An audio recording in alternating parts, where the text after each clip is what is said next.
Hi, this is Jill Dougherty, and this is my video log for Informed Consent. As I was reading through the American Counseling Association's Code of Ethics, I realized that there are 6 forms of informed consent. There is informed consent in the counseling relationship, informal consultation, in assessments, for supervisors, in research, and for distance counseling, technology, and social media. For this video log, we will be looking specifically at informed consent in the counseling relationship.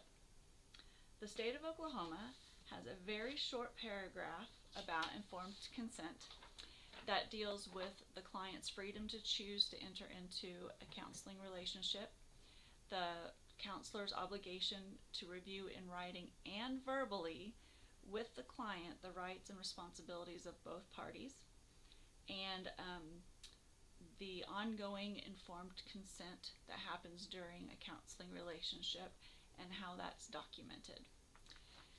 The informed consent form that I printed was for Gracie Moyers. She is a counselor out of Edmond, Oklahoma, and she is a part of the counseling and consulting offices of Paul G. Tobin. It was interesting for her. She has 4 pages to her specific form. However, there is an office privacy notice that she and the other counselors in this particular practice use as in addition to their personal ones. And so her personal one discusses very specific normal things like the services she offers, her limits of confidentiality, how to get in hold of her, cancellation policy, billing, insurance, authorization and acknowledgement.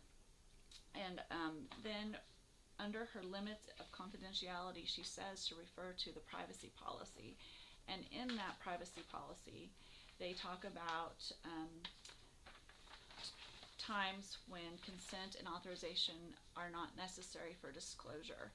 And those reasons are child abuse, adult and domestic abuse, health oversight, judicial and administrative proceedings, serious threat to health or safety, and workers' compensation. In the Code of Ethics, under the informed to consent and the consulting relationship and the counseling relationship, there are 5 headings. The first one is informed consent. The second one is type of information needed. The third one is developmental and cultural sensitivity. The fourth one is the inability to give consent, and the last one is about mandated clients. And so, looking through her form, she did a good job of informed consent, just basic information, the types of information needed that she will provide, that she will need from her clients. And she has her own separate form for those that have the inability to consent. And so she has a document for specifically for parents to fill out, for children to sign for that kind of service. Now, interestingly enough, she does not say anything about developmental and cultural sensitivity or about mandated clients. And the mandated clients was interesting because there is the stipulation about specific limitations to confidentiality because of the mandate. And so if she ever had one, that would be interesting to see how she would handle informing them of their minimum amount of confidentiality to some degree. The final thing about her that was so interesting to me was in her form, her personal form, she had one paragraph specifically called informed consent. So, interesting.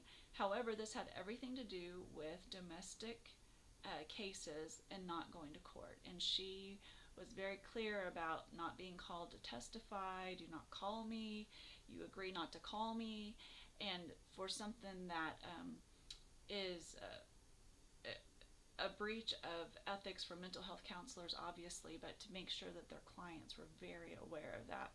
So I guess I would be interested in how to include a mandated client information in your forms. Thank you.